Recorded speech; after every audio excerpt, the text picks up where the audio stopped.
No, I listen to it all the time. I tell all my friends to Smack It Raw.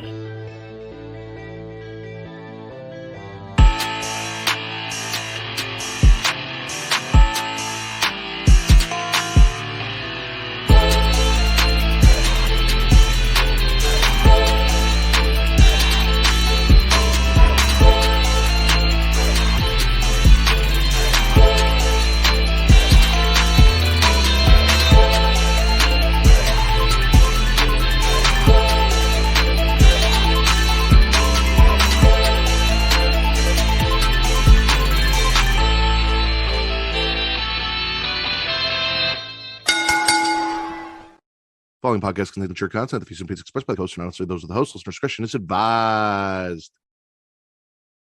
Ladies and gentlemen, welcome to the number one wrestling podcast on places where you can find people having sex on the internet, the Smackin It Raw podcast. I am your host, the patron saint of podcasting, the warden, Matt Ritter. And if you guys could see what has now become a pre-show ritual for Katie and I as the intro runs, she is my co-host, host of the She Leads Showcase, Inside the Mind of, In the Crowd, and Story Time with Miss Katie Kinsey Bay. Hello. I gotta add getting off to that now too, in the run of things. As I said before, if you guys are just tuning in, Vince will be with us eventually. He is wedding shopping right now. Has been since 4:00, so I don't blame him if he didn't show up. Because that's 7 fucking hours with your fiance and her best friend shopping for wedding shit, and I might blow my brains out. Wow. As someone who's been through a wedding, unless you like really, really enjoy the wedding planning side, and like it's not just a dictatorship of what your wife wants. Fair. 7 hours is a lot. I mean, 7 hours is a lot. 7 hours, yeah. Yeah. How you been, Katie? I'm good. I'm all right. My breathing still kind of sucks, but you know, it's fine. I saw you got back in the gym. Yeah. Well, because it was cold and gross outside for like 3 months. I was like, I'm not going when the weather's bad. And then I got bronchitis. And now I was like, oh, I think I'm good. And then I was only there for like an hour, and I was like, I could hear myself wheezing. I was like, I gotta go home. Fuck this. I'm done. If you guys aren't following Katie Wrestling 13 wrestling on the Twitters, you've been missing quite a time. She's been having a good time. She's back to the thirst traps and things. So yeah, if he dies, he dies. That's all I gotta say. Go support her and the things that she is doing. And go check out her over at the She Leads Showcase on Twitch and YouTube. Yeah. Dropped up a sub. Speaking of all of those things, I want to thank everyone who is joining us live, whether you are joining us at twitch.tv/Creation World, where if you have Amazon Prime, you have Prime Gaming. If you have Prime Gaming, you get a free sub every month when you link your Prime Gaming account to your Twitch account. There you go. Got it. Yeah. Words, mouth. Link the 2 accounts, you get a free sub every month. Give it to us. You can give it to Katie. Give it to Will over at Ribbit City Radio. Any of your favorite content creators, please support those of us who are here doing the job for you, coming to entertain you, for the people that I bring on and forced to tell me at least 10 times a show whether they spit or swallow and what it is they'd like to spit or swallow. All of those things, or me for constantly getting new people on to spit or swallow for your enjoyment. Whatever it is that you want to support, please go support them because it costs you absolutely nothing. You're already paying for Amazon Prime. You guys can also be checking us out at youtube.com/Creation World, where it is free to like, to subscribe, to comment. Katie, what does that do? Boost the algorithm and find new listeners. Oh, Tino's here. I'm going to be doing a show with Tino soon too. What up, Tino? Yes, it boosts the algorithm, helps us find new listeners, which is very important to me, ladies and gentlemen. Not just because I do this and I've been doing it for 7 years and I like to think I'm decent at it. But there's this thing about me you guys might not know if you guys are just tuning in. Katie, what am I? A whore. For your likes, for your comments, for your views, for your listens. Nothing gets me harder than your attention. So please give me as much attention as possible. Get me as hard as you can and come enjoy the show. And if you like getting me hard, maybe some of your loved ones would like to get me hard too. So why don't you share me around with them? Let them experience how hard I can get, how hard we go here on Smackin' It Raw, and get a fucking laugh out of them like Katie's struggling not to do now. Gross. We do got to beat the dang algorithm. So do all of that. Support us and support our friends. We've had Tino on, we've had Will on, we've had Apron Bump on, 3 great people who are in the chat right now. No, you cannot get me soft. I don't come soft. Double entendre. Ay, Dios mío. All right. With all of that said, Katie, take it over. Listen, I'm gonna be honest. I only had 2 things, and it's the same 2 things that I had on She Elite, and they're both a little espresso depresso, if you will. Okay. Because 2 legends, if you will, passed away this past week. One being Ole Anderson, who apparently is not Arn Anderson's brother or related to Arn Anderson in any way, shape, or form. Correct. That's what Will told me in my chat, and I was blown away. I said, "No way, that's crazy." But again, I don't know any of that wrestling shit from back in the day because I'm young. Yeah, no, it was definitely kind of like the Kane and Undertaker brothers situation. It definitely wasn't a biological brother situation. See, but like it'd be a lot cooler if like Kane and Undertaker were like really brothers. Yes and no. Because Like Glenn I don't know, Jacobs. Glenn Jacobs is an actual piece of fucking shit. Like before we knew he was a piece of shit, you know. Politically, could be a real person, like could be in his daily life too. Yeah. So Ole Anderson passed, and then Pennsylvania native. He was living in, I think, Monroeville, which isn't that far from me. Virgil sadly passed away. That sucks. He just seemed like such a nice man. He had a lot of health problems towards the end. He was 61. That sucks. I don't like this. Not to take away from the sadness, because yes, rest in peace, Virgil. And again, thoughts and prayers to the families of Virgil and Ole Anderson. Rest in peace, Ole, as well. Didn't get us a point on our Deadpool, either of them.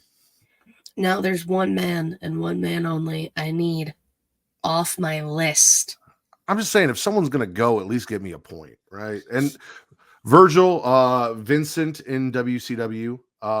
So do you know obviously Vincent was Vince McMahon, right? He worked for the $1 Million Man, came over, they called him Vincent. But he was Virgil in WWE because Virgil is Dusty Rhodes' real name, and he was the booker at the time. What? Yeah. What the fuck? I love learning new things in wrestling. So I don't know that. Shots. They've been firing shots for fucking ever back and forth. This is not a new thing between WWE and AEW. So yes, rest in peace them. It is sad news. I guess we should talk about it since we're here. King of the Fuckboys, Matthew Riddle, my arch nemesis, went on Ariel Helwani's show and discussed his release from WWE, and with zero remorse said that he got busted for doing cocaine numerous times. Not just at a strip club. So the first time he said he went to the strip club, he did cocaine. And that the way WWE tests is sometimes they test at the end of the month, sometimes they test at the beginning. So they test him at the end of one month and the beginning of the next. And because it was back to back like that, they kind of let that one slide. And he's like, all right, I fucked up. I'll be good. And he's like, and then I waited until like the heat died down. And then I went and I did it again. And I got caught again. And like no remorse for the fact that he just threw away an opportunity that thousands of people would kill for to have, that he was given. I'm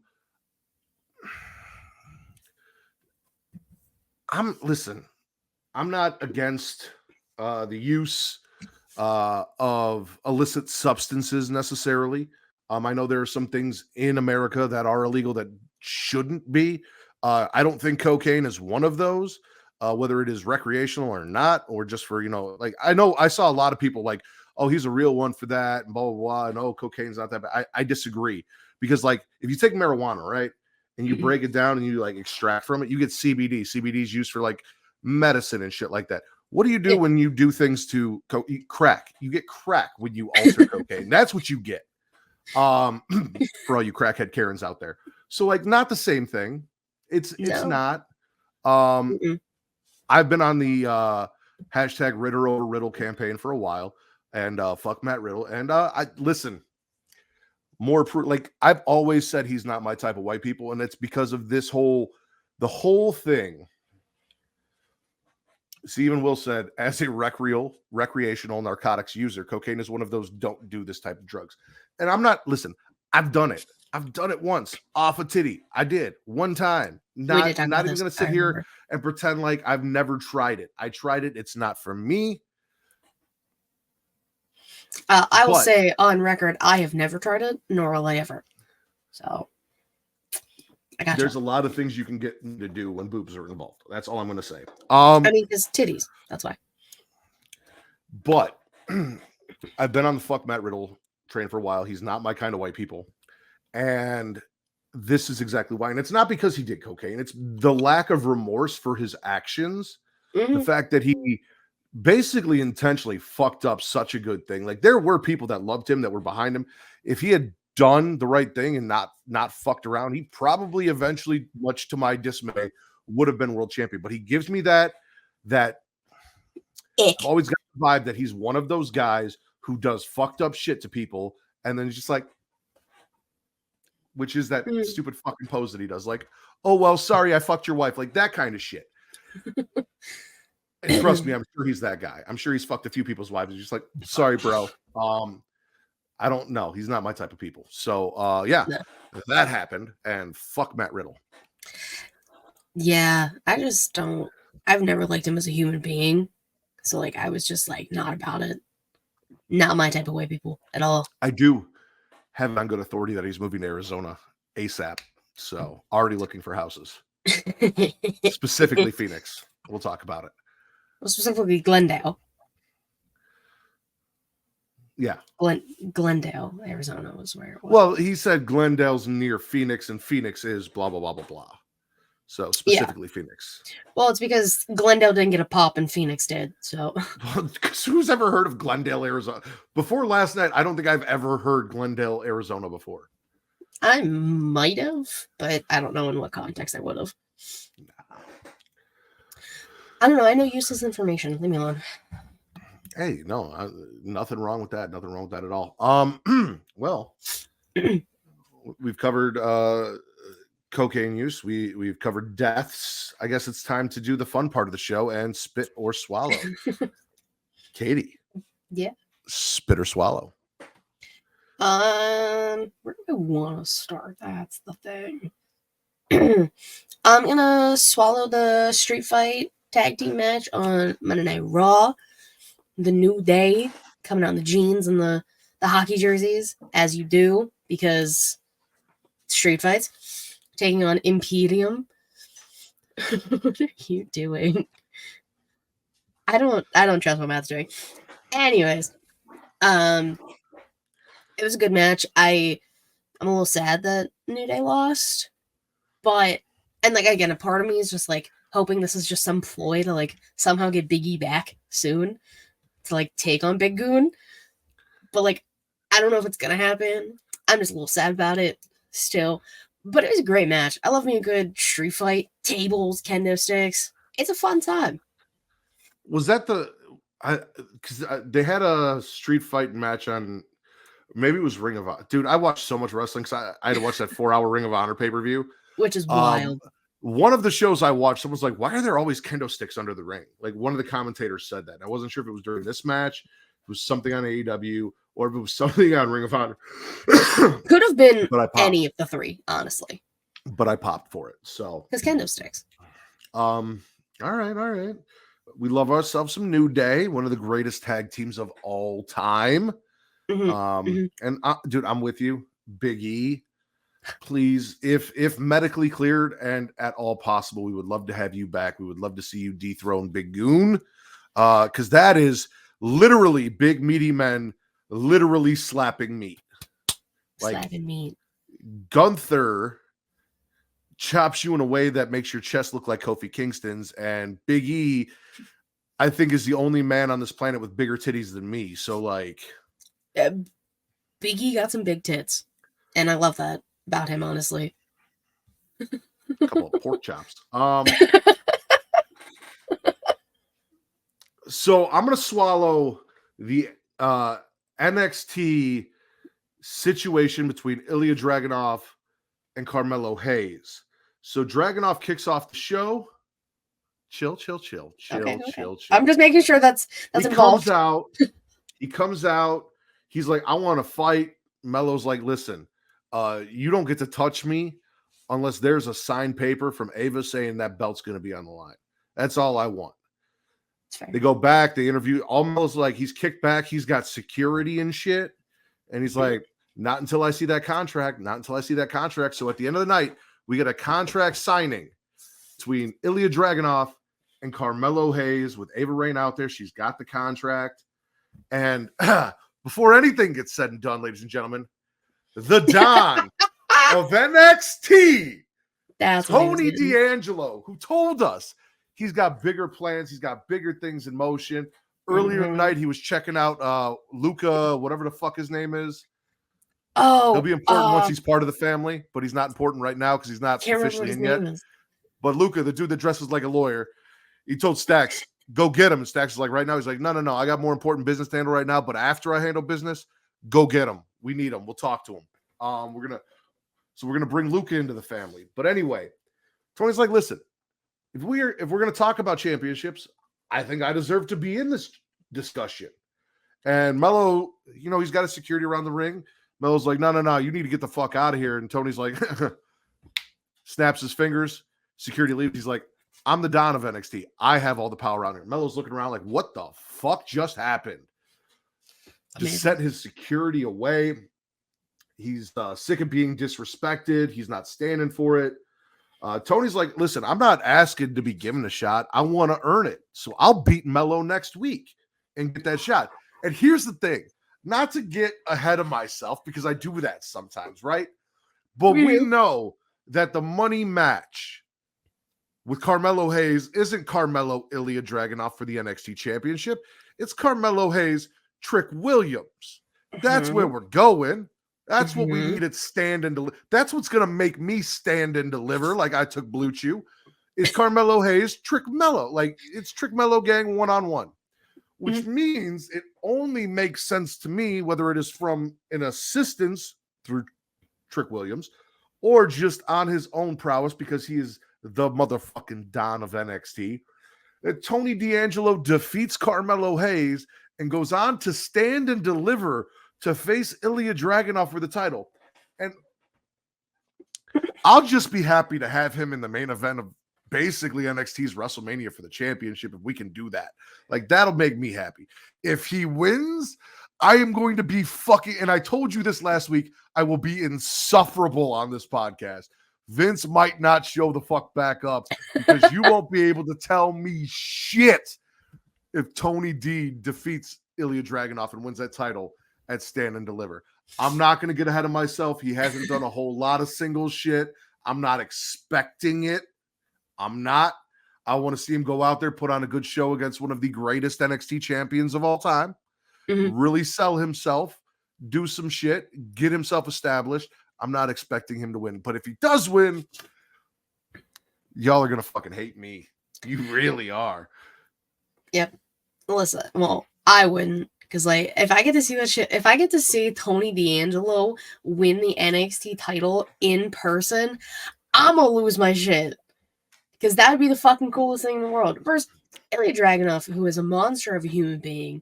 This man, I dare someone to tell him wrestling is fake. Because this man would beat your ass.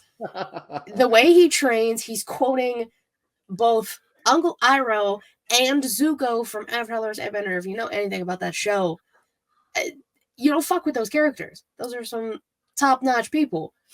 And, like, Public Enemy is the best fucking account. They always tweet when Ilya does this shit, and they're like, Carmelo needs to run away. This was, again, before Tony D'Angelo got involved. But I agree. Tony D, Ilya, Stand and Deliver. Carmelo Hayes, Trick Williams, Stand and Deliver. It needs to happen. Give it to me, please. I don't ask for much. You know, like I'm already going to Philly. I'm not going to be in a media room, even though I deserve to be, but that's a whole other fucking story. I deserve this. Just me. I deserved that. You know? I do. So, like, just, I know somebody's listening. Paul or Sean, somebody, Hickenbottom or Levesque. I know y'all are listening. Give me Mellow, Trick, Ilya, Tony. Please. That's all I ask. I'm in control here, and you're going to give me what I want. I'm in control here. Still on loop. God damn it, Vince. It starts on loop. Not just that, right? So when I came into your chat, Jesus was there, Robloxians Rise, and I am on because Mello versus Tony D with the opportunity for Tony to go on to stand and deliver is happening at Roblox. I am officially on the Robloxian. Listen, all the dick puns, right? Robloxians Rise. If Tony wins, I will be standing and delivering a full load in my pants. Like, no bullshit. And Carmelo, we still love Carmelo Hayes. We do love Carmelo Hayes, but it's just he's got more important business with Trick to handle. We need to get that shit settled because he did some shady shit. He's a hoe. Carmelo also took out Ilya, put Tony through a table, like was not happy that he has to have a match because bad guys has to earn his opportunity. Exactly. Like you got to do your damn job and wrestle. Fuck off. I'm all for it. I loved the end of NXT. Like that was the most me. That's great. Katie, spit or swallow? I don't even know how I topped that. That was just insane. You can't top me. I can't. Okay, well, I'll stick in NXT for a second. Some people might not be happy with the decision that was made or why this person decided to come back to NXT under a different name. I'm swallowing Shawn Spears return to NXT. I have been a Shawn Spears girly from day one when he was Ty Dillinger and in AEW. Didn't get the love he deserved. The perfect fucking 10. He is now going by Shawn Spears, which I thought was cool. Because, like, we thought that Naomi would still go by Trinity, and that did not. So the fact that he's going by Shawn now instead of Ty Dillinger, I'm okay with that. But him being the one behind those creepy ass vignettes, was not expecting that in any capacity. I was fooled. I was bamboozled, if you will, and I'm okay with that. I'm fine. I like being tricked. I like not being told what's gonna happen. I like being surprised in wrestling still. Like, I didn't see a single fucking dirt sheet about Shawn coming back to NXT. Nada, nothing. It's cool. And he took out Ridge Holland's bitch ass, who interrupted the ladies trying to have a nice little girly gay moment in the ring. Like, let my stalker and her stalky have their time in the ring to talk about the opportunity that they're going to get next week. Let them just have their time, but you're going to come out here and demand it? She's the NXT Women's Champion, sir. How dare you? So let's talk about that. Lyra and Tatum come out because Tatum was told if she stayed away from the ringside during the Shotzi title match last week, which Shotzi unfortunately got injured in, and then became a Lash Legend title match, that she would get a gift. And she kept, to my surprise, to Katie's surprise, to Lyra's surprise, Tatum kept her word. And she stayed the fuck out. This week, she was hanging out just next to ringside, waiting for her in so she could crawl over the barricade. But, you know, Lyra came out. She's like, I still owe Shotzi a title shot when she gets back because she's going to still be champion at that point, apparently. Who knows? Allegedly. She also gives Lash her flowers for her performance in the match, which, again, we talked about a great fucking match. Lash wrestled twice that night. I remember when people were talking shit about Lash early on, and now look where we are. Tatum said she'd do anything for Lyra and has proven her devotion. I mean, proven herself. And Lyra's like, listen, at Roadblockians motherfucking Rise. That might be Roadblockians Rise might be the title this week. They are challenging for the tag team titles against Kairi Sane and Asuka. Bukkake Warriors is going to happen. Yeah. Then, as they're celebrating this moment, Tatum's all excited. As you said, Ridge Holland comes out. Here's the thing. I don't care who the mystery man would have been at the because I love Lyra Valkyria. I really do. Yeah. And I love what Tatum Paxley is doing. Like, this is my favorite thing going on right now, right? We talked about it. We talked about it. Mickey James, Trish Stratus, that whole thing. Probably not going to go there, but I'm just saying. It might. You never know. So, as this happens, Ridge Holland comes out. I didn't give a fuck who the mystery man was. As soon as I saw they were interrupting him, that dude got a swallow. And then it's fucking Sean Spears. Again, completely fooled me. Like, had no idea. Okay, that color looks really nice on you. Oh, thank you. I hadn't heard shit. None of our friends were talking about Sean Spears returning to NXT. Will hadn't told me anything if he knew about it. He kept it quiet. So, like, yeah, no, out of nowhere. And he came back with a chair. Sean Spears is the chairman, and he beat Ridge's ass for being a prick and basically Kanye Westing our women's champion. Yeah. I'm gonna let you finish, but I'm assuming you guys are finished. I have something really important to talk. Nothing, like, y'all fucking done. Ridge, nothing you have to say is anywhere near as important as anything that the women's champion has to say. And you deserved every shot you took with that chair for your bullshit. Bitch. So, I'm with you 100%. Sean Spears. Woo-hoo-hoo. I'm so happy. I'm just disappointed we're not going to have the perfect 10 music and perfect 10 gimmick, and that he can't come out at every Royal Rumble at number 10. Because that is something that needed to happen. I did have a little bit of hope this year because I was like, oh, maybe he will come back as number 10. He didn't. It would have been great. Sad. It would have been great. But yeah. That's okay. He got to do it when it was like at its peak. It's like I will always love that moment. You know what moments I look forward to every Monday and I am loving? Oh. Okay. Green moments. Okay. Chelsea Green moments. Chelsea's backstage spitting facts. Nobody wanted to see Raquel in the Elimination Chamber. They wanted Chelsea. Fact. Raquel did lose the Elimination Chamber, so kind of like wasted that whole opportunity. Fact. She did say she was going to kick Raquel's ass. That I really couldn't co-sign, and she did not. Raquel did come out and win that match, but like she had the energy. She has been a fucking joy in everything she does. Do you remember when Chelsea Green left and like she said, I had all of these ideas for characters that I want to do, and everyone shat all over her and said all of her ideas were stupid and how terrible she was and this and that. And again, Here she is fucking killing it. And I love watching the IWC be wrong about shit because I enjoy that. I know some of our friends don't necessarily like Chelsea Green, but DC. I enjoy Chelsea Green. TC, yeah. But I enjoy Chelsea Green and what she's been doing. I'm down. It's more so like the Karen gimmick, but like it's not as extreme as like when it first started. She just always wants to talk to upper management, even though that literally is Adam Pearce, and she can't seem to understand that. He's not upper management. In that realm, it kind of is. I mean, he's not. He's no Nick Aldis because like that man. He's basically amazing. And I'm not a fan of the show, but he's basically Michael from The Office. Okay, I don't like The Office either. That's fair.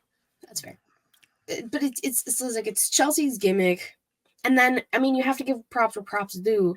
Samantha announcing Chelsea Green is the best. It's in the game. It's in the new game. Like that's how over it got, and people were pissed when management told Samantha she's not allowed to announce Chelsea like that anymore. Why would they tell her that? I don't know, but like she didn't do it for like 2 or 3 weeks, and people were like, "Where the fuck is the nice Chelsea Green entrance announcement?" And it came back. It's just like it adds something to the character. Like Chelsea talked about it when she did Chris Van Fleet's podcast not that long ago. Like she didn't know Samantha was going to announce it like that, and Chelsea like mouths it every time she comes down now. It's just like it's fun. it's part of like the funness. I will say this. I know people are gonna WWE shouldn't listen to the internet fans and give them everything they want and blah blah blah blah. But here's the thing: like when something's over and the fans enjoy it and they want it, and it enhances a character like this with Chelsea Green. Yeah. Props to them for bringing, like, not making it a thing and like taking it away from us and like for giving it back to us if that is the case. If it wasn't a ploy or whatever, because you've also got they took it away just to make us say we wanted it so they could give it back to us, and then they never really had a problem. Whatever the dumb shit people say on the internet all the time. I fucking hate people. They give it back to us again. It enhances her character. It makes her unique, and that's what wrestlers are supposed to do. Like, they're supposed to stand out. Yeah, they're supposed to get a pop, even sometimes if you're a heel. Like, The Rock will come out and call you crackhead Karens and meth head Marys and still get a pop. I know a varying opinion on that. That's okay. We'll talk about it later. But yeah, no, I love Chelsea Green and what she's been doing. A little worried. Haven't seen Piper in like a week or two. She might be okay. I haven't heard if she was hurt or anything. She might just be taking a little break. I just hope that this isn't like okay, we had our fun with you, now back of the line. I hope that's not the case either. When that's the case, who do I gotta fight? Because Piper's fantastic. Piper's fucking phenomenal. I love everything about her. We stand Piper. Spit or swallow? Okay, no, you brought it up. I'm spitting the Bloodline segment. We're doing it now. I get it. Dwayne's back. Hoorah. I love Dwayne. Sure. Cool. It said so many words, but said nothing at the exact same fucking time. Called Seth Rollins a clown emoji like 15 fucking times. Couldn't think of another insult to call Seth that wasn't clown related, and it was only like 2. Talked so much, just kept trying to pop Solo for whatever fucking reason. Like, Solo's stoic for a reason. The same reason everyone tried to pop The Undertaker. I don't care. Not right now. Okay. And also the thing that was pissing me off about that was the fucking blackouts. Because someone in the crowd had a Die Rocky Die sign. That's why there was blackouts. Which, if that was a big deal, I mean, it wasn't in the 90s because the 90s were a time. Why let them have that in the building? And B, why do you keep panning to it or having it shown? Like, that's on y'all. So here's my thing. I'm wondering if Fox was censoring it and it wasn't an issue for WWE, but it was an issue for Fox. I don't know how all of that works on broadcast television. I don't either. Because I feel like WWE, like with Chance, they just block it out. That part of it was a big spit for me. The 90s were a time. That could also be a title. Write that down. I'm writing it down. I'm going to allow you to finish. Thank you. I'm going to let you finish, but Kanye precisely. Actually, yeah. Yeah, literally that. Yeah, so that was pissing me off. The Rock just literally saying nothing. The crackhead thing was kind of funny, just because The Rock being a heel is usually funny, 9 times out of 10. Then we knew it was going to be some form of tag match. He just talked so long. That segment was 30 plus minutes long. For what reason? For what actual fucking reason? Your SmackDown show is 2 hours. 2 hours.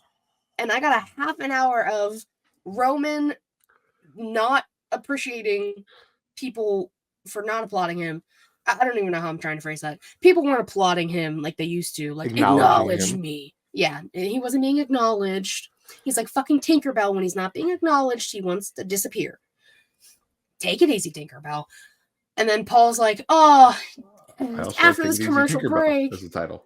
I'm writing that down as well.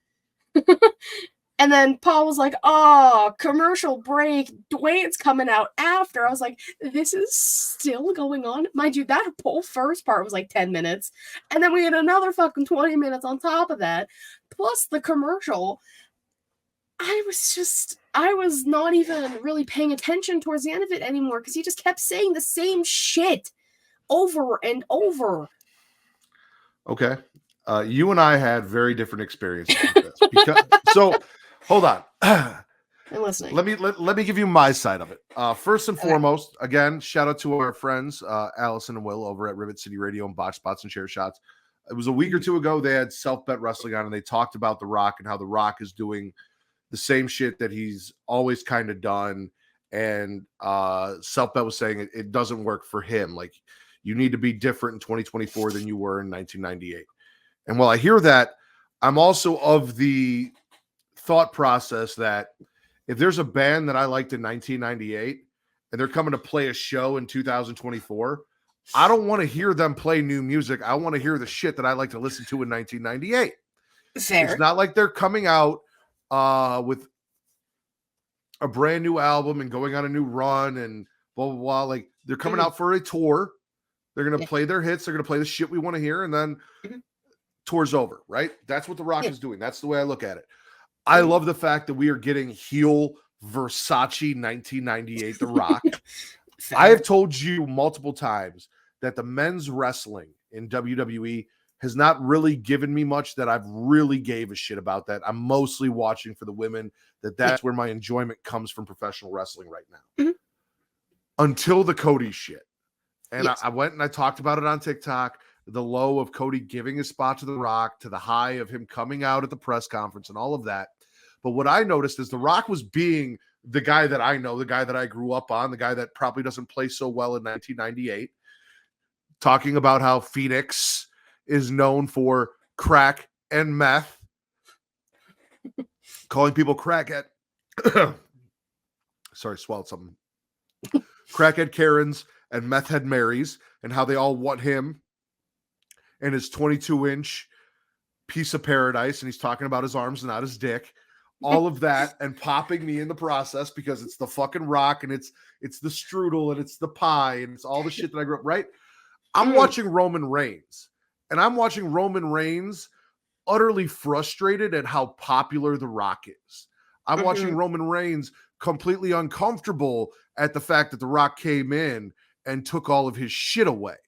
I'm watching Roman Reigns wanting to leave and Paul Heyman being like, we can't leave because The Rock's coming out. And Roman's like, I'm the fucking tribal chief. Why does that matter? Like, that has got me. And then at the end, when Roman Reigns comes in and he says, I'm going to need you to stop that if you smell real quick. I need one thing from you. I'll do anything for my family, but I need one thing from you.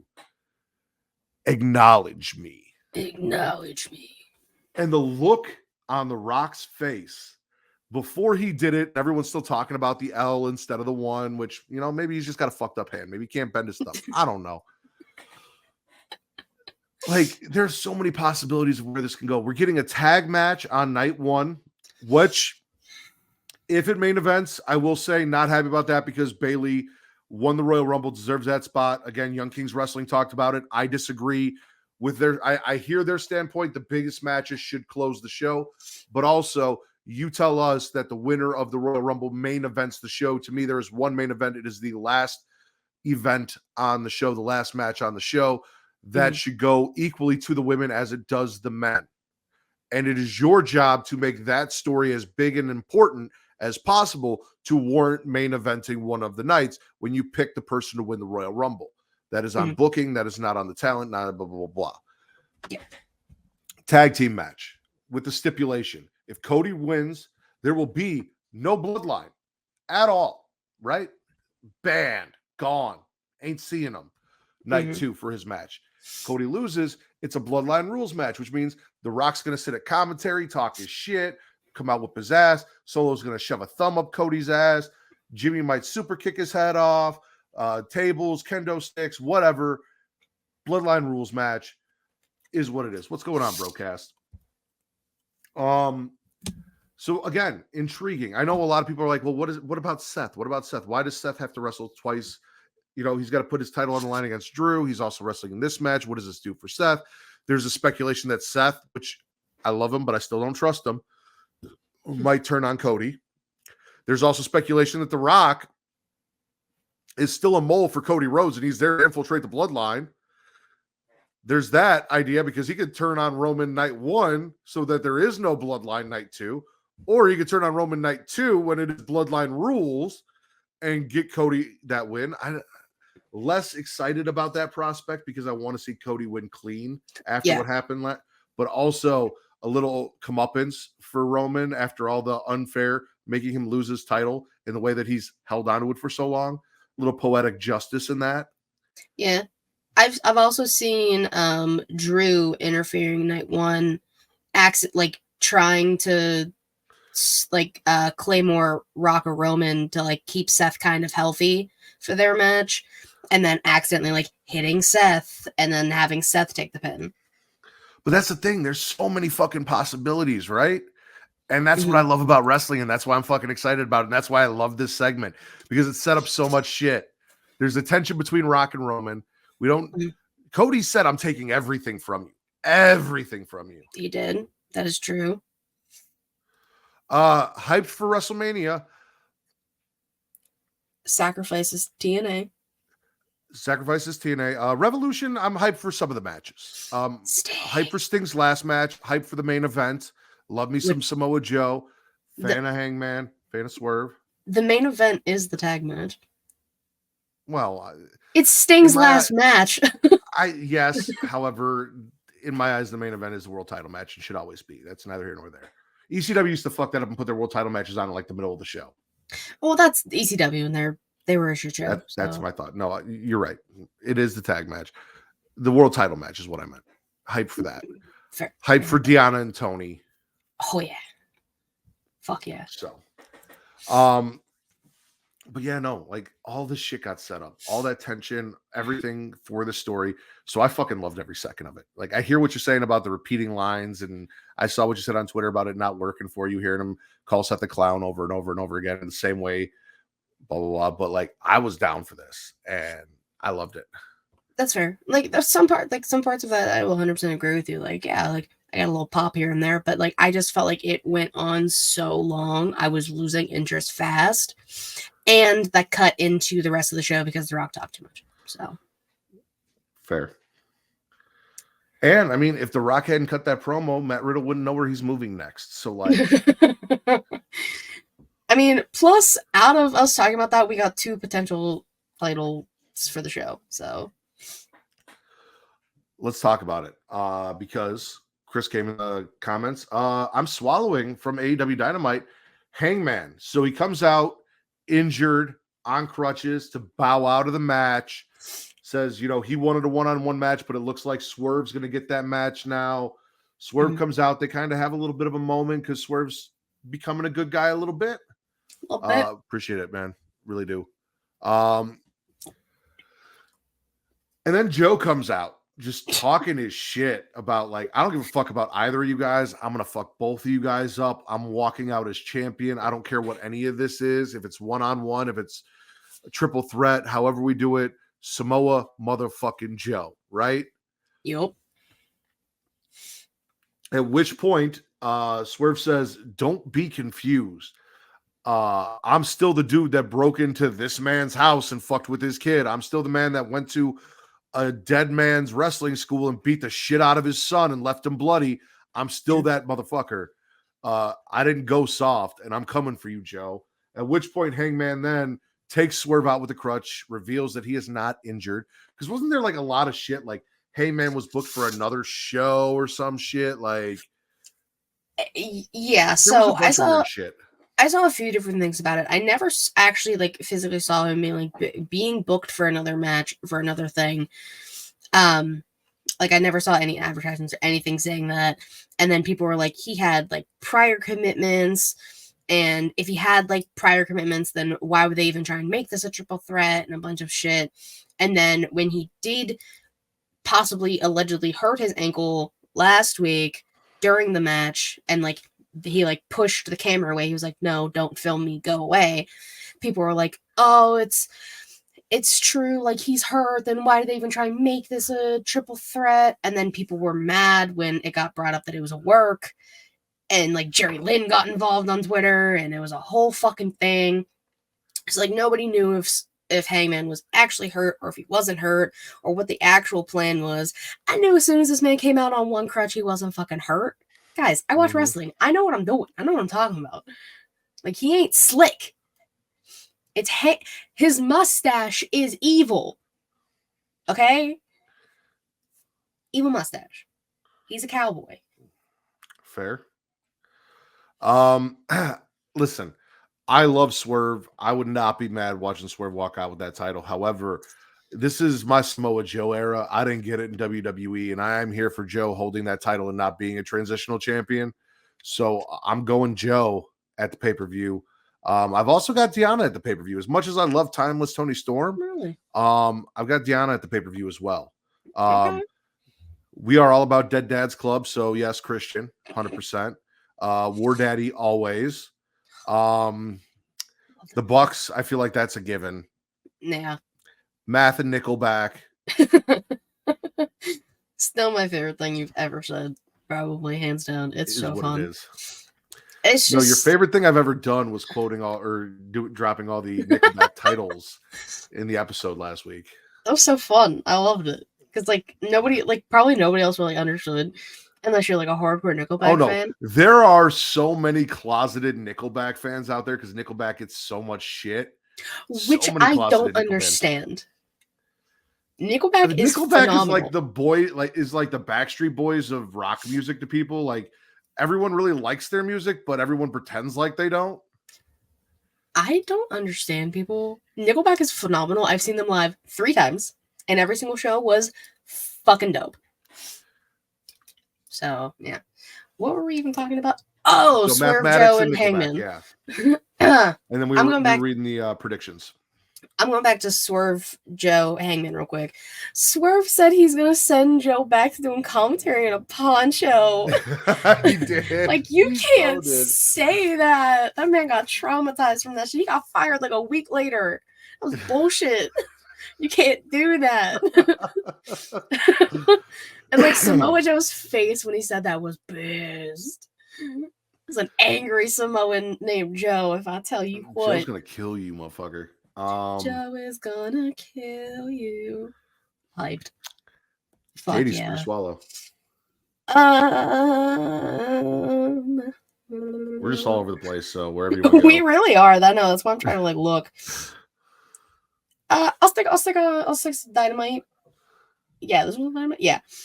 I'm swallowing Chris Statlander and Sky Blue. Cake. No. All the cake.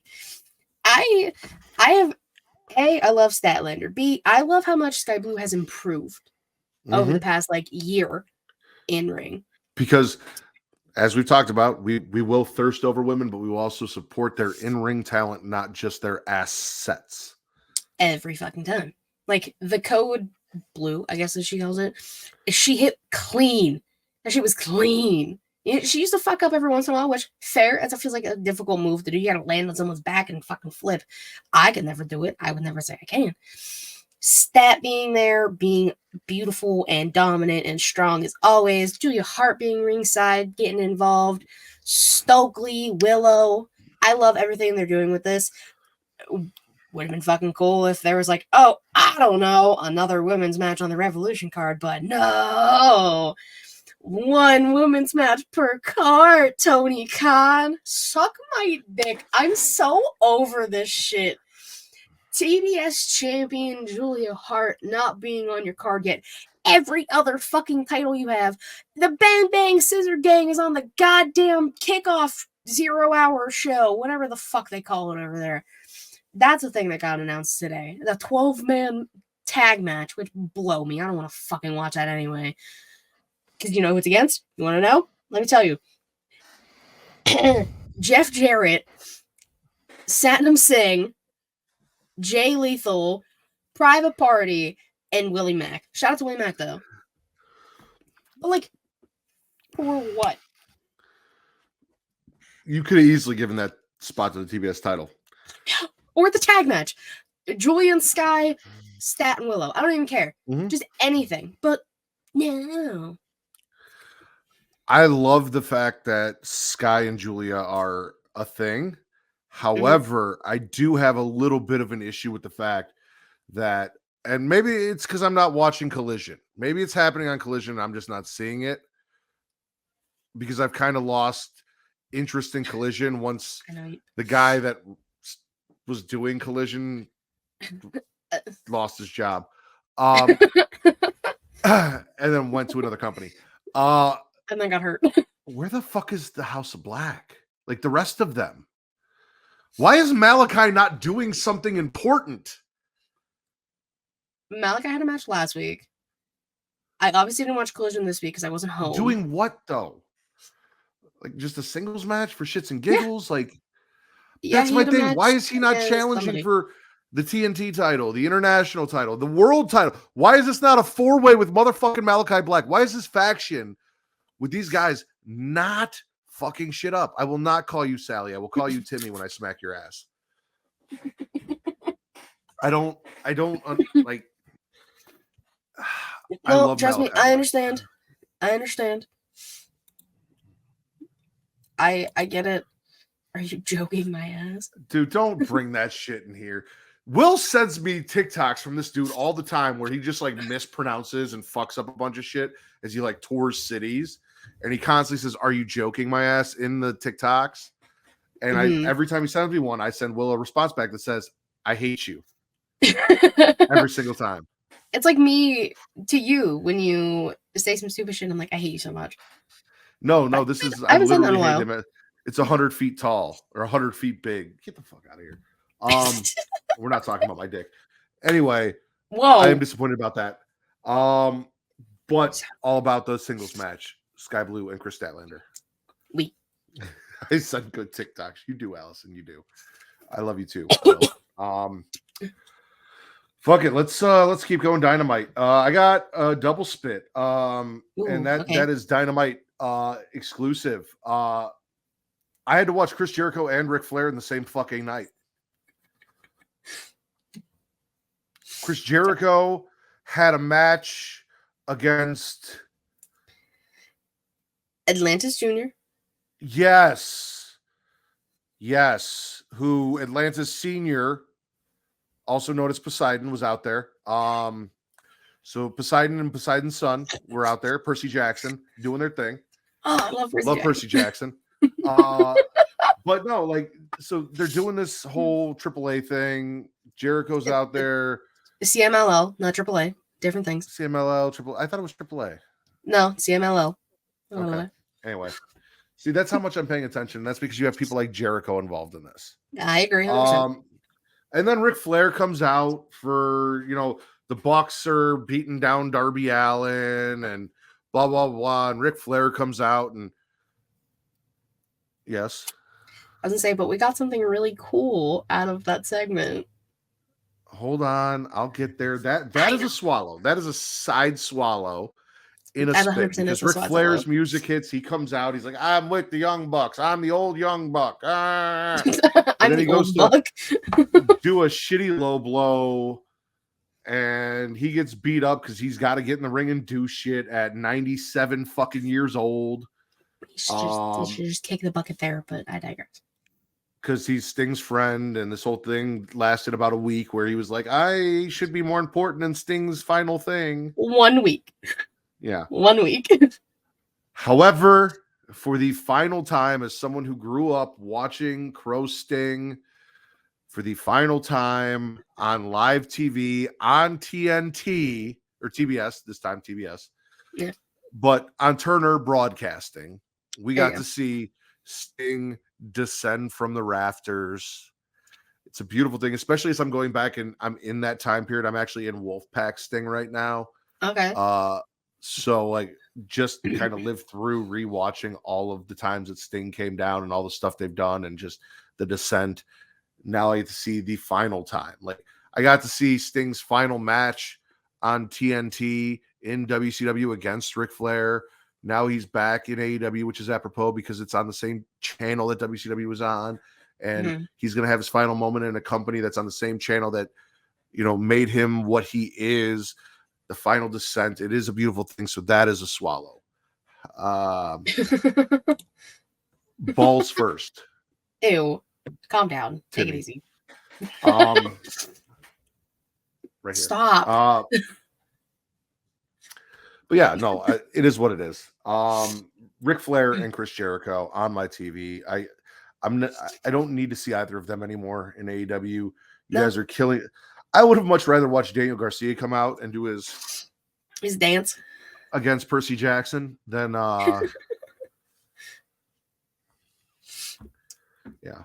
yeah. No, Jericho can fuck right off. Flair can fuck off into like a certain plot of land that like people go 6 feet under into. I would be okay with that because then I get a boy. This could have been used for another women's match. What? Is she puking at me going like this, or is she puking at the fact that I told Timmy to descend balls first down onto my Probably chin? That one, if I were to guess. Okay, not the whole show. Let's calm down. There were some good things. But yeah, I need Flair and Jericho just fuck right off into the sunset or into hell. Either one works for me. I really don't care anymore. Well, specifically, you know, that golden snitch you need for your Deadpool. So you need one. I keep looking at that list every time you guys put in there, oh, this person. I'm like, fuck. No. I need it. I'm never going to get it. Pisses me off. Right off into the sunset. There you go. It's just, I don't need Ric Flair involved in Stinger's last match. I talked about it on She Elite. Sting was my mom's favorite wrestler. So, like, I grew up, like, low-key loving Sting, even though, like, I wasn't, like, fully understanding Sting at the time. And, like, all that kind of stuff. So, like, this is going to be, like, it's cool for me because I got to see, like, the Sting in WWE and, like, him showing up at Survivor Series. And that shocked me. That shocked my mom. And, like, that was cool. It was so dope. And, like, just, everything about that was so cool. Yes. That was right around the time Kate started getting back into wrestling from when she had, like, watched it as a child. But she had no connection to Sting. And I was so fucking hyped. And she had no, like, context there as to why I was so excited about it. Yeah. It's just like that. Sting, it's even if you don't necessarily like AEW or you don't like the Young Bucks or you don't like Darby Allin, you're gonna watch something about this match specifically for Sting. There's been video packages made and people were like, I dare you not to cry at this. I haven't watched any because like I feel like I'm the type of person like when wrestlers I like retire, like even though they were like retirement at the time, like Daniel Bryan, Edge, like those made me weep because I'm a pussy and it's fine. But like last matches, like I know that's gonna hit, and I don't even think I'm gonna watch that live, depending on how long the show goes, because we are getting off tomorrow. So I might have to wait until Monday morning to watch that match. And this is your mom's favorite wrestler, right? Yes. So it's got double meaning for you, right? Like you said, you have an experience with Sting in your wrestle fandom, both him showing up in WWE and just everything you've seen throughout time and history and going back and watching things. But also your mom has a connection to Sting. So like this is her favorite wrestler finally retiring, which that'll be a cool, bittersweet, sad moment for you tomorrow. Which I actually don't. So like she's not like into like AEW or anything really. It's like I don't even know if she knows Sting's last match. His final. You gotta call her in and just be like, "Mom." Well, she's currently in Florida, so. Ooh. I will text her in the morning and be like, in case you were wondering, they're also not going to drop $50 on the pay-per-view. I don't blame them. Well, I thought she was home and you could just be like, Mom, come into my room. Oh, no. No, yeah, they're not home. I'm. Your mom. Listen, is your mom frequenting any strip clubs in Florida? No.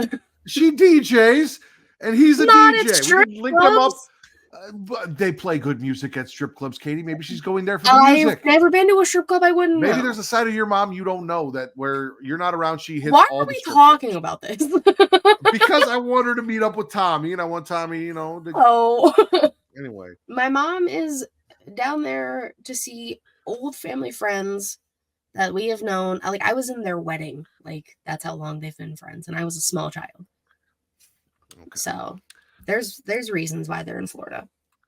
Well, you're not a small child anymore. And thank God for that, because ladies and gentlemen, you guys can check out Katie at patreon.com/creationworld on all of our shows that you can also find at pornhub.com/model/creationworld, because she's all grown up now. But at patreon.com/creationworld, you guys get 3 shows for $1. You get Return to Wrestling. I talked about it. It's me and Travis going back, talking WCW. Nothing more apropos with Sting having his final match and going back and checking us talk about some of the biggest moments in Sting's career and in the career of WCW. So go check that out. Our latest episode was Bash at the Beach 1998. It was Karl Malone and DDP versus Dennis Rodman and Hulk Hogan in the main event. Sting was on that show in the black and red. Also, you get If You Have to Ask with me and my wife, Kate, and our latest episode, which is available now, also featured Miss Katie Kinsey Bebe. So she's on that one as well. Episode 4 is out now. You guys can go check that out. It's actually, do you remember what it was titled, Katie?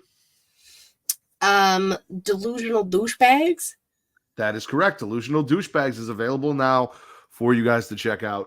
And if you guys are into DC animated films, you get Multiverse with Travis and Mara.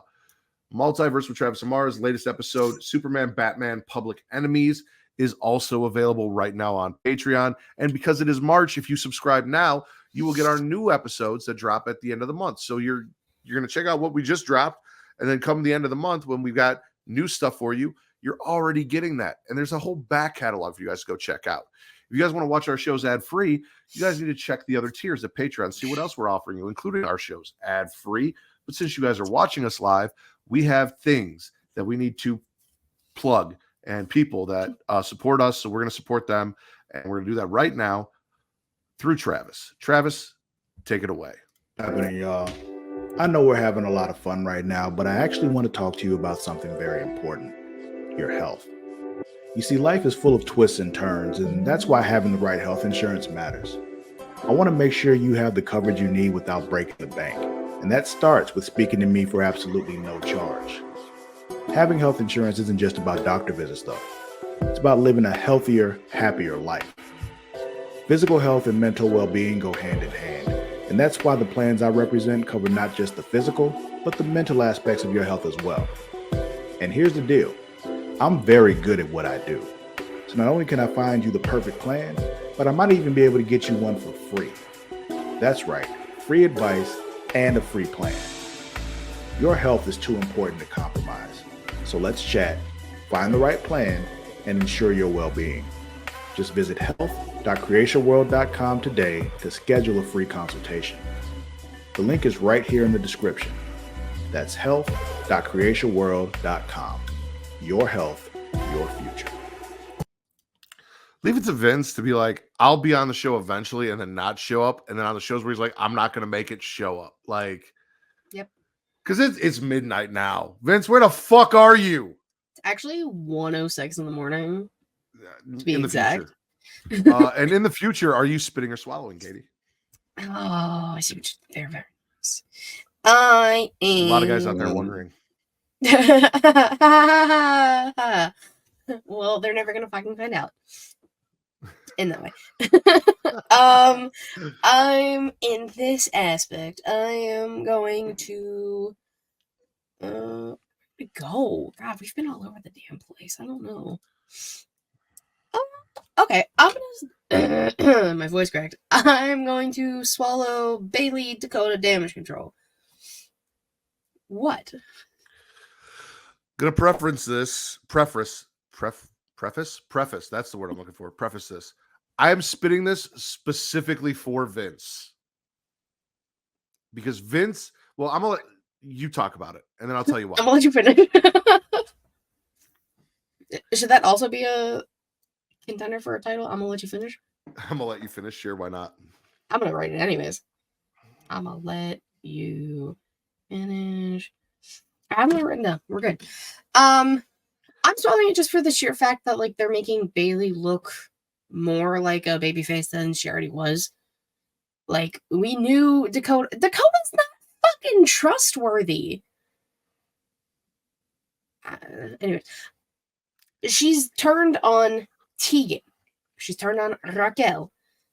She was gonna turn on Bailey. She's not trustworthy. Also, I'm like low-key sad because like I was getting ready to tweet, they're not hyping up Dakota returning to the ring enough. She didn't get in the fucking ring. It's like, is she actually cleared? Who knows? But it's fine. But like, thankfully I didn't because she didn't even get in the ring. She just pulled the typical Bailey shit where like you just, jump off the side of the thing and like walk away. But Bailey just looked so defeated. And then she got beat up by Damage Control. I will say it is kind of weird that the match never ended, technically. I didn't hear a bell. And they kind of just like left her there after like beating her up only a little bit. They could just beat her up more. It's like I'm a little skeptical about that. I don't know. I just like the crowd was, dare I say, shocked, even though they fucking shouldn't have been, appalled, gasped that Dakota turned on Bailey. But like the SmackDown crowd has always been behind Bailey, whether she was a heel or not. So I don't know. Bewildered. I was okay with it just because I knew it was gonna happen, and I'd rather it happen now than Bailey get fucked over at Mania. Good job, here's my thing. Vince has been begging for weeks that we don't make Bailey look stupid. And in having her, and by that meaning not trusting Dakota Kai and falling into the same trap that everyone else has. And that's exactly what we did on SmackDown. She went into the tag team match. She reached out for the tag. She got fucked. She got beat down 4-on-1. Mm-hmm. We made Bailey look stupid. And I get it's the babyface thing to do to look stupid. I get that. But I was also hoping for like Dakota to go and turn and Bailey be like, I've been paying attention, because that was kind of like the story we told in the beginning, right? Is like, I use my Rosetta Stone. I listen to Muzzy and I learn Japanese and I know what the fuck you guys have been saying, right? Muzzy, Jesus. Forgot about that. So it was a TikTok I actually sent to Will and Allison earlier. I think both of them, maybe just Will, of shit from the 90s. But she's like, I knew Japanese and I know what you guys are saying. Ha ha. Right? And like, we wanted Bailey to be a smart baby face, and she fell for the same bullshit. Also, I don't feel like this gives the gravitas to the match that it needs. Like I said, book it to be a main event match at WrestleMania. Are they booking this to be a main event match at WrestleMania? I feel like what I'm about to talk about next is being booked better for a main event spot than the actual woman who won the Royal Rumble going in to the what should be the main event of WrestleMania. So I see you saying that Bailey was made to look stupid. I can see that, but I give you this: when Dakota dropped and Bailey, you could tell on Bailey's face, she wanted. I don't think she was stupid per se. She just wanted to be able to trust one person. Like you could tell, kind of. No, it's not stupid. It's DTA. What? Actually, DTA. Don't trust anyone. Stone Cold Steve Austin, DTA. But I guess it technically be DTA. I haven't done sign language alphabet in a while. Yeah.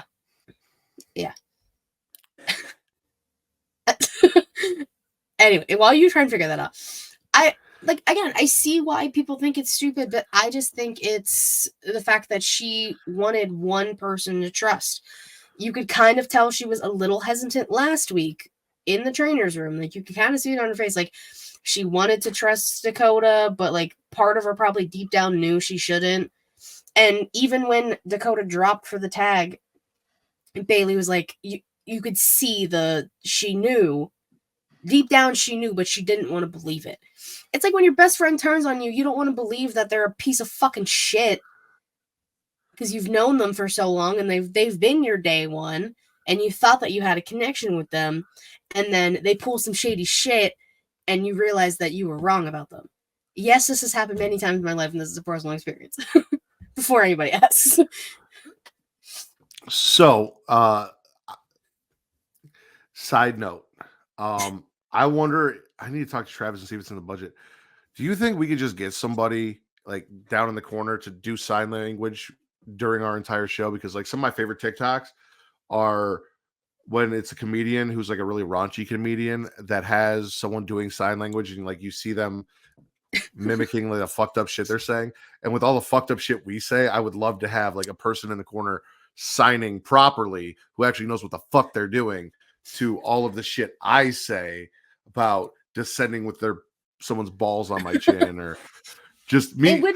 Every time I say spit or swallow, if I could just have somebody doing spit or swallow in sign language in the corner, it would be absolutely fantastic for our hearing impaired listeners. I'll try and learn Viewers. what spit and swallow is in sign language.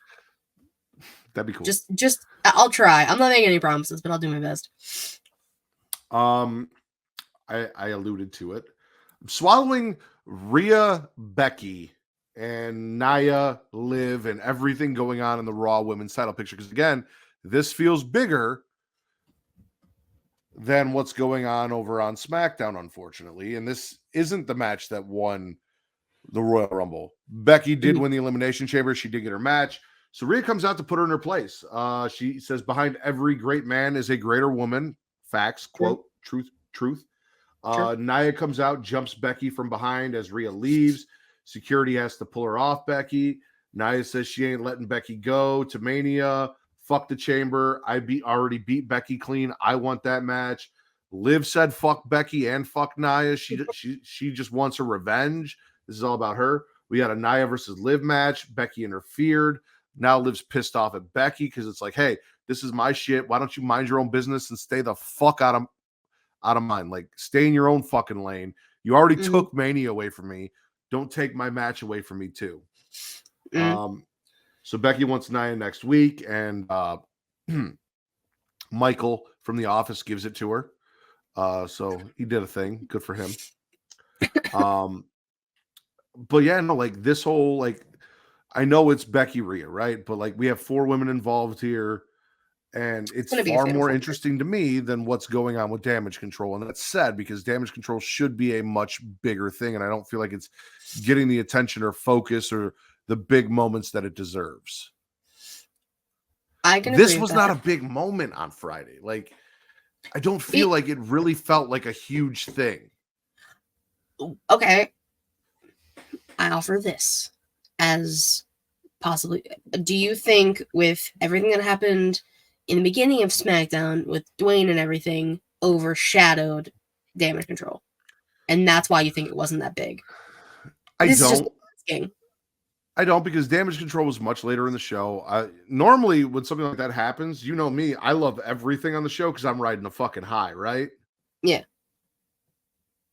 Did not love everything on the show. This was not like I'm riding on a high. This show was great. I loved everything because the first thing was so fucking good.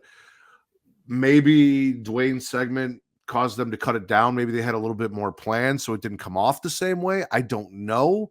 That's all speculation and hearsay. But it didn't feel like as big of a moment as it should have to me. No, the Raw Women's title picture feels bigger. I think it's probably going to end up being a fatal 4 with the Raw Women's or the women's World Championship. I don't remember which one's which at this point. I don't know. You are 100% correct. The Women's World Heavyweight Championship. Good, because y'all see Rhea Ripley? Goddamn, that's a heavyweight right there. She can carry some heavyweight. Yeah. Also, I love that as soon as relax, take it easy. I love that as soon as February ended, the thirsting for Rhea Ripley continued by a lot of people I follow, specifically Big Swole. Big Swole made like a nice little like poem. Funniest shit I've ever seen in my entire life. I'll have to find it and send it to you because Rhea even like responded to it. It was great. But so like I actually like missed this part. I don't remember what I was doing. I don't remember why. but like I missed this part of Raw, sadly. So like I couldn't really give notes on it. Boo. I know. What the fuck was I doing? Well, while you think about what you were doing, why don't you tell me what you did get to see and whether you're spitting or swallowing it? I see what you did there. I'm gonna go back to NXT. And I'm just gonna group it all together. The women in NXT kicking ass and taking names in the ring specifically. Kalani, Kiana. Hell of a fucking match. God damn, Kalani took one hell of a bump. I got scared. I don't like that shit. It's too real. She's too good at it. But that was a great match. Kiana got her comeuppance. What? I was looking at my notes because also women in NXT, and I realized I must have really liked it because I put Jada and Gigi in my notes twice. Well, okay. Yeah, well, okay, I'll talk about that one next. Jada Parker. Hey, Miss Parker. And Gigi Dolan. A lot of cake. Oh, no. More cake. I need those shorts back, though. This tight Yeah, bullshit. I know. All right, take it easy. Don't take it easy. Hell of a match. Fucking Ariana Grace being like, oh, don't fight. Bitch, where the fuck you think you are? She's trying to make NXT a better place, Katie. Well, with Roxanne Perez punching people in the fucking locker room. That's She's why. a menace. Listen, she came out during that match in an effort to make NXT a better place, and she got head for it. Bitch, how does one acquire that? Do I got to go out during a match to get that too? Jesus. Yes, you do. If you want head, the way she got head, go out there and try and make NXT a better place. Advocate for peace, not violence. I'm heading down to the PC right now. I'm booking a flight.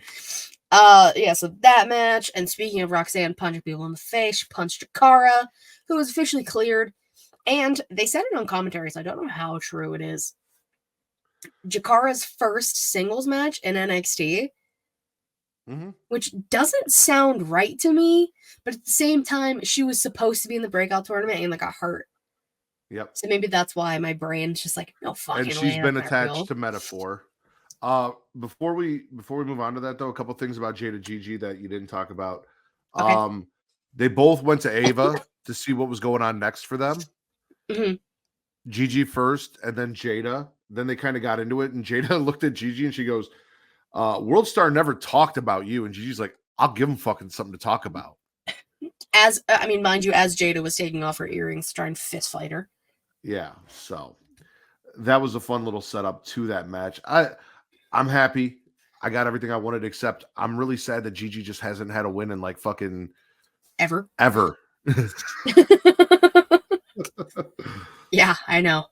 But Jada's the new thing right now. So they're gonna give her all the steam, which fair. She's really fucking good in the ring. Mm-hmm. It's I get that. So that match was good. Gigi took an L. We big sad. And then Roxanne punches Jakara backstage in the locker room, which is now the most dangerous place in NXT. Fuck the parking lot. It's the women's locker room, hands down.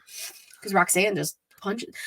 I saw somebody put a compilation of all the times she punched people in the face backstage, and she responded to it, but I don't remember what she said. But it was sarcastic and witty because she's a little punk. Haha, AJ Lee, punk. It's all there. But no, that match was good. Jakara put up hell of a fight. I love the fact that A, she's cleared. B, we have another woman in the division who can wrestle. And C, I get a great match. I can't lose with that. And Roxanne's, again, the bolts are coming undone. The clock is ticking. Cuckoo. It's coming. If it isn't fully there already. Do we think that the beach thing is Soul Ruka? If it's not Sol Ruka, I'm gonna be pissed because I know her ass is cleared, and I know her ass was at an NXT house show a few weeks ago. Of course, you're talking about her ass. Have you seen it? Come on. And Sol Ruka's phenomenal. The only thing I have NXT women, besides that, is actually a spit. Since we're here, Okay. I'm spitting the fact that JC Jane has already reverted back to being a bitch, a mean girl. She was talking shit about everyone in Chase U, despite Thea telling her Riley wanted the old her.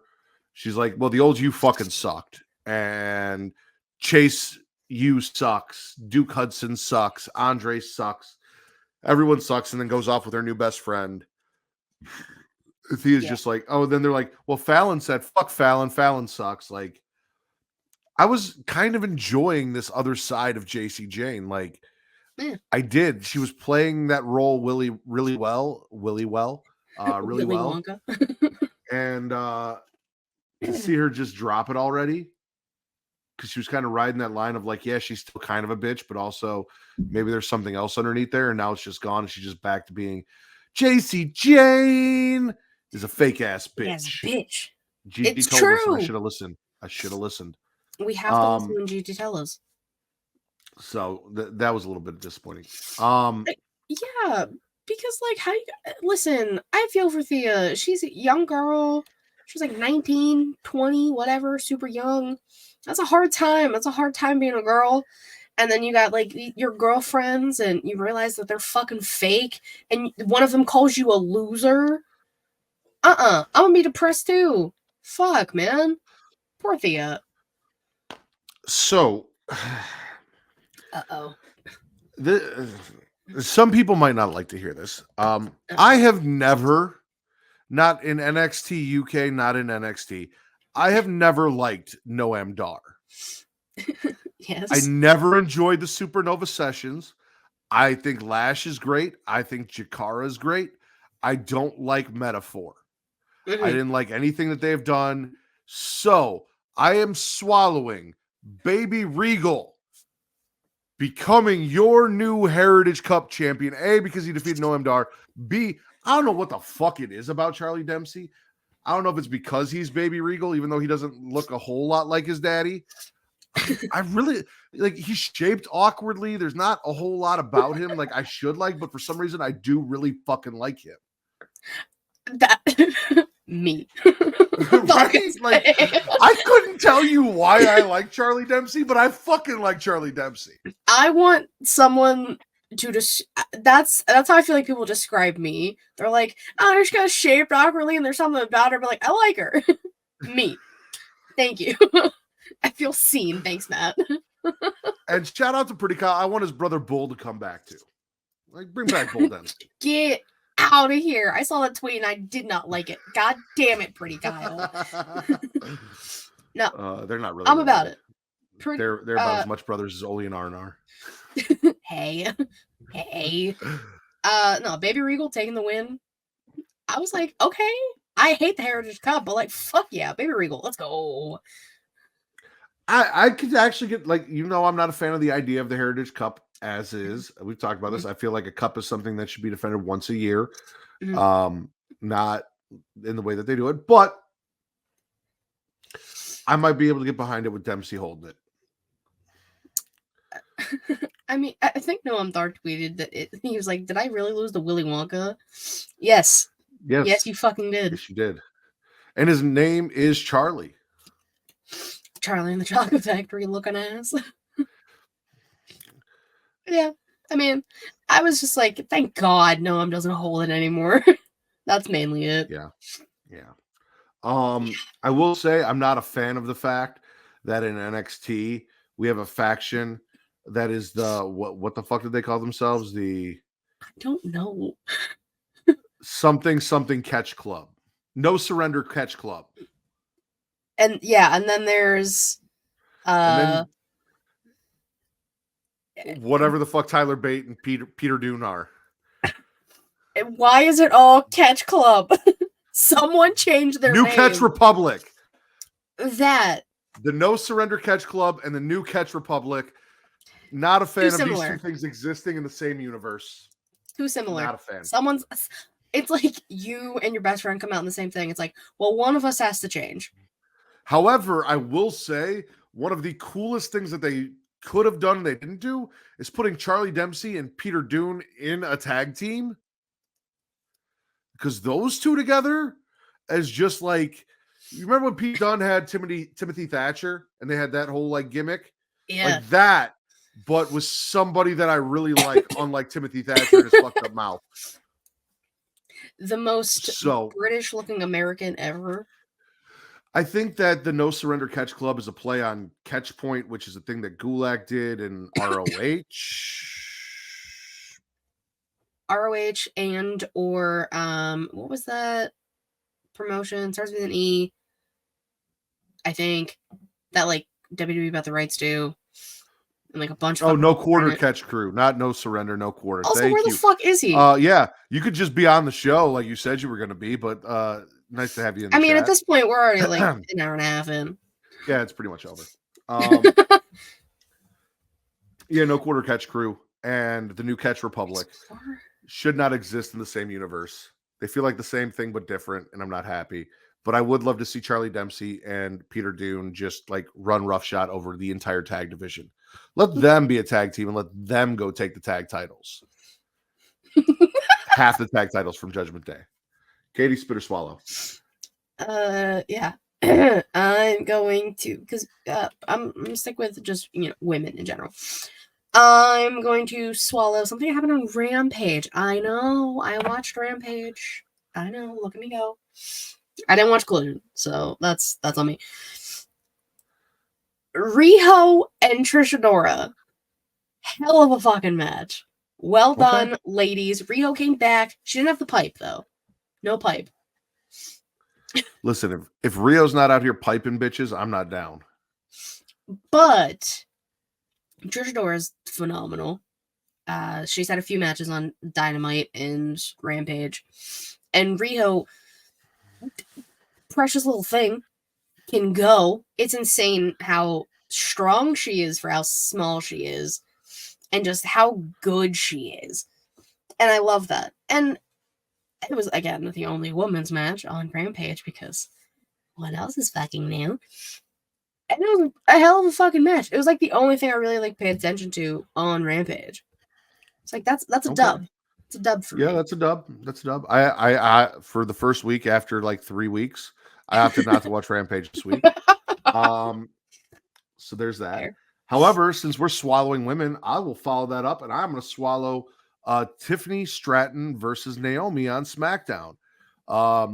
Not sure how I feel about Naomi taking an L with her returning like that. I get it. Tiffany's the new up-and-coming star. She does have the prettiest moonsault ever.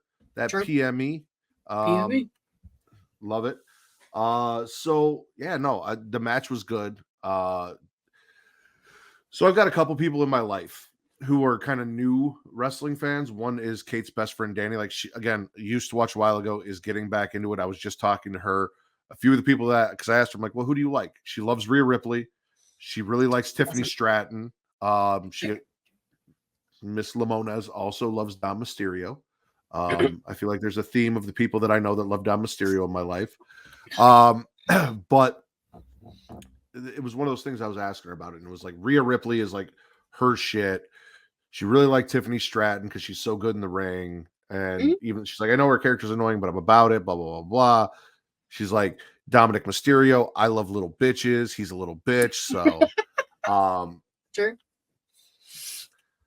So I agree. Tiffany's fucking fantastic. And I enjoyed what sad Naomi lost, but somebody had to lose, right? And I would have been happy either way. If Naomi got the win, I would have been happy. Tiffany got the win, I'm happy. I mean, Tiffany cheated to get the win. Well, of course. She's supposed to. Exactly. So that's why, like, I'm not, like, as upset about Trin taking an L. Just because it's Tiffy time. So she's going to cheat in some way, shape, or form. She's going to try and win at all costs. I'm just more upset at the fact that Naomi didn't get an entrance because Dwayne talked too long. Facts. I got beef with Dwayne. Clearly. This week, specifically. Any of that beef involve a spit or swallow? It can. What if I just said no? I just ended it. Well, I'd be like, well, then just spit or swallow your next thing on your list. There we go. Okay. I don't know how I feel really about this. I'm gonna scoot back to Dynamite. I'm clipping the Percy Jackson and the Luchadorians thing. Okay. Also, side note, my friend calls her Percy Jackson. I found that out tonight, and I was like, that's the best thing I've ever heard. Thank you so much for telling me So this. you got Percy Jackson twice in one night. Yeah. Spelled differently. You know, Percy, Right. Percy, and then yeah. Purse, Y. But she told me that, and I loved it. And then you brought that up. Full circle. I love it. I guess I'm gargling it. William Ospreay, Ocean Spray. Officially, All Elite. He's a walking meme. His music is fucking banging. Is probably top 5 themes right now for me personally. I know he's not for everybody. I know a lot of people don't like him, and that's 100% fair. I mainly like him for his theme, but I just don't want him associated with the Don Callis family because the Don Callis family fucking sucks. You know, like Agreed. Takeshita's cooler now as a heel than he was as a babyface. Agreed. But he has Don Callis attached to him, and that's where I got fucking problems. I've told you, Don Callis turned on Jericho, told Kenny to go fuck himself. Don Callis kind of won me over, and then he grabbed Takeshita, made him interesting. He's got our boy Big Willie Hobbs. Now he's got the man with the banger music. I'm coming up Callis. Things are coming up Callis. But like you could tell Will didn't even want part of that. He was just like, that hug looked awkward as all hell. He's like, I don't want to fucking be here. I don't like you. Every hug that happens in AEW looks awkward as hell. Unless you're giving the people what they want. You gotta give the people what they want. Because the only other hugs that happen are from Tony Khan and wrestlers. Gross. Terrible. I guess I just don't know how it I guess it's like a gargle, but like it's also just like I don't even know how I fucking feel about it. It'll just be interesting to see what fuckery happens in Ospreay. I'm sorry, Ocean Spray. Ospreay to Takeshita tomorrow. Because fuckery's gonna happen. I got 2 spits, 2 swallows, and a gargle. Which one do you want? It's like a 6 spit. A spit? This is specifically for Vince. I'm spitting Rey Mysterio returning with that weird motorcycle helmet mask. Not the fact that Rey returned, but the mask that he's been wearing as of late, and including his. It looks like my face, but with the fucking headphones on. If it was just all black, it's weird. I'll like it. Get your old mask back. What the fuck is with this weird? I don't like the mask. So you want to know what I think of every time he wears that mask? And I don't know why. Okay. Batman without the ears? And okay, now I do. It is a Muda type mask. It is the Muda type mask, and I'm not feeling it. I don't like it on Muda either. Well, it looks better on Muda than it does on Rey. But every time he wears it, I think he looks like Caesar from Planet of the Apes. Or just like one of the apes from the Planet of the Apes movies. That's all I kept thinking about yesterday.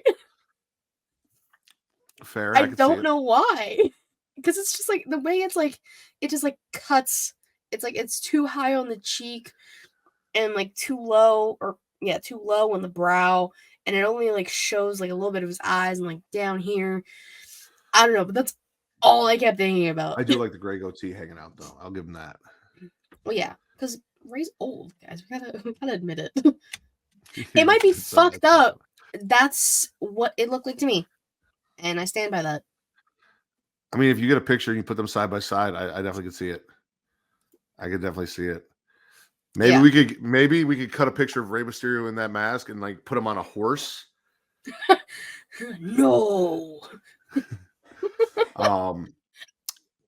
Yeah, Katie, I swallow. I understand. What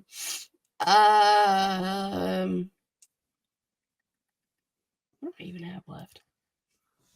I'm gonna swallow Cody not taking any shit from Paul Heyman? There's one of my swallows. Let me go. Cody Rhodes does his thing, and Paul Heyman's bitch ass comes out with some like 3 New York City officers who were released or like off duty. And he was like, but they might have been fired, but we don't want to talk about that. That's not the thing. Which, like, why are you letting these cops in? You guys aren't even in New York. Where are you at? Yes, Matt. Would you like to know what I wrote down? Please. So I was like, why the fuck did Cody just defeat Waller with 9 minutes in the show left? Because timestamps. Paul shows up with security and or hitmen, and Cody grabs a chair. I guess they're suspended NYPD officers, which means they could both be hitmen and or security guards. I mean, factual. Who the fuck brings off-duty suspend? First off, suspended makes me think shady shit. And then from NYPD to San Jose, you couldn't find some suspended San Jose police officers? I guarantee you fucking could have. Anyway. There's probably a lot of them. Come on now. But yeah, like, so him coming out with suspended off-duty NYPD, Cody sitting his ass in the chair in the middle of the ring. Paul's like, do you mind? Like, getting in the ring. Cody's like, no. Like, no. I mind. You're not allowed in. Fuck off. No, I wasn't Cody. It's like, no. Oh, No. I thought you were trying. No, I was not. I thought you were trying to Kanye. I'm gonna let you finish. But like, then he said, next person who takes a step towards me, I don't care who the fuck it is getting beat the hell up. And Cody was true on his word. Because Paul's like, not me, right? And he's like, I mean you too, bitch. And he threw a chair at the one officer's face, started beating people up with chairs. Paul Heyman doesn't know how a 3-way call works, so he has both the Roman phone and the Dwayne phone. He's like, call Roman Reigns, call The Rock. And he's talking to them both like this. Because, which, mind you, do you think, they actually... Okay, do you think he actually calls them? Do you think they actually answer? And can they actually fucking hear him if they answer? No, and no. However, a lot of people gave him shit for not knowing. I appreciate the fact that Paul Heyman's priorities are like, Roman gets his own phone, Dwayne gets his own phone. If either of them need to contact me, I know exactly which phone is being called. These are the only people that are called. I'm sure he's got a third phone for everyone else. But this is the Roman phone. Text calls, it is only Roman. The Rock phone has a Brahma Bull on it, so you can identify it. I also like how he like angrily begged Cody to withdraw his challenge. Like, how are you going to ask somebody to do something but angrily pissed off? Like, of course he's going to say no. I enjoyed that whole thing. But do not challenge The Rock. Like, fuck off, Paulus. You should have told The Rock to keep his fucking hands off me. Shouldn't have been. All right, that means gargle, swallow, or spit. One of each left. Gargle. IC title picture with Gunther. We talked about our hopes for the IC title picture, but as of right now, Sammy beats Shin, talks about a spot at Mania finding him. Imperium walks by, then Sammy nods his head and smirks. I don't want Sammy versus Gunther for the IC title at Mania. Gunther then talks about Gunther talks about beating Jay and his title run before Judgment Day come out to confront Imperium. And it seems like maybe either Dom is going to go after Gunther for the IC title or Damian Priest might cash in the Money in the Bank, which, hey, that's, I guess, in the same vein of going down to NXT and cashing in on Dragunov. So, like, kind of a win for me either way. My point's still valid if he does, that he couldn't compete with the top guys. That's why he went down, because they didn't book him to be there. One could argue that Gunther is a top guy. But once he drops that title and he starts challenging for the world title, then yes, I will agree. It's still a mid-card title. I know you're happy that Chad's like, I want Gunther. Chad wants in this. Gable. Jay's not done. He's still pissed about last week. I think there's only one thing we can do. IC title match. Ladder. Let's go. It's WrestleMania. I also enjoyed that Drew came out and he's like, I want to tell you from the bottom of my heart, you deserved everything that happened to you, Jay. Like, you deserved all of this. Drew is on a whole nother level. And I guess we're here because that was my swallow, was Drew just like being Drew, continuing to troll Punk, even though Punk's at home like post-surgery trying to heal up. He's just still talking his shit while he's calling out Seth. Drew begs Seth to stay out of the bloodline business. He's like, listen. These bloodline motherfuckers have fucked everything. I just want a chance one-on-one to beat you and take your title. Do not start shit with them because they will show up and they will fuck up my match. They will fuck up they're going to hit you. They're going to cost me it. It's going to be a DQ. Don't do this, Seth. You have no reason to. Like, I'm your business. Mind your business. I'm your business. That's like hold on, I'm writing that down. That's like a pickup line. And then Seth says, some risks are worth taking. We got to fight. Now, how pissed do you think Drew Finn about to be come Monday when he finds out about this goddamn tag team match? Oh, he's going to be so mad. Oh, he's going to be pissed. He's going to be mad. And I'm kind of okay with it. Angry Drew hit different, you know? Fair. It's nice. You got anything else? Just a little bit of love to Eddie Kingston. He may have lost in the tag team match with FTR against the BBC, but like he gets to fight Danielson, the All-American Nightmare Dragon, Jake Long, Bryan Danielson to be exact, for I don't even know which title, possibly all three. I don't know, but I'm gonna get that match. It's like, yeah. And he still got hella beef with Claudio. It's always on site with them. And I love that. Always. Okay. My last spit is the fact that Brooks beat up Dunn, and now he thinks he can go step to fucking Obafemi. Like, these are not equals. Brooks Jensen, B Squared's child. Like, your bar buddy and your friendly spat because he told you had no balls to go find him and then you found him does not mean you can step to motherfucking Obafemi. The Continental title. But like, is that all three or is the new one? It is the IHOP Continental Breakfast Championship. Yes. And it was won in a Red Robin tournament. True. But I still don't know if that's all three or just the new one. I mean, going along with that, I will side swallow your spit. The slight face-off between Dragunov and Obafemi.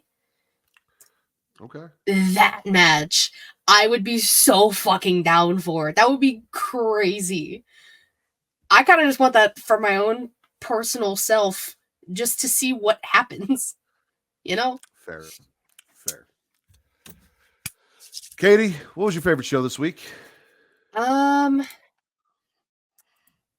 be honest, I got a contract signing, I got women, I got Sean Spears returning. I think Matt's in the same boat. I'm going NXT. NXT, the best show of the week, as per the Smackin It Raw podcast. The Don, baby. The Don wins every time. Hell Except yeah. for, we'll see at Roadblock. Well, if he does. Roadblock games rise.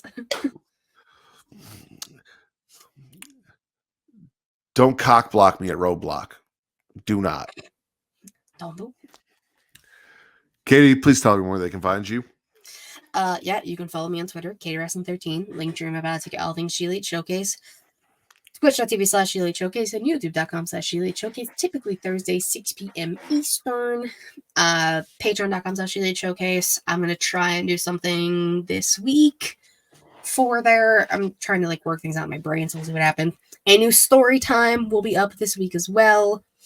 Yeah, I know. I'm bringing that back. I'm going to do the first time I went to Survivor Series because I have the new Survivor Series and I always forget about that because I was a child. Oh my God, I knew, look at that. but I didn't know. It's like he knew, but he didn't know. And to prove it, I have an old ass ticket and I have an actual physical fucking ticket to this goddamn show. So I'll talk about that in the newest one. I haven't filmed it yet. I'll probably film it tomorrow. But it'll be out this week. And yeah, we're doing something fun tomorrow, but he'll tell you about that. You guys can follow me on Twitter at MattRidders, for your wrestling content at Getting Off. For your horror content, Getting Off will be live tomorrow, 11 p.m. Central, midnight Eastern, for those of you in the future, with a brand new look and feel to the show. We are bringing what works here and making it work there. I will talk more about that tomorrow, but we'll be spitting or swallowing the entire Resident Evil franchise with the Will Gray and Justin from the Get Show podcast, we believe. You guys can follow me everywhere else on Instagram, TikTok, Threads, and Blue Sky at Smackin It Raw.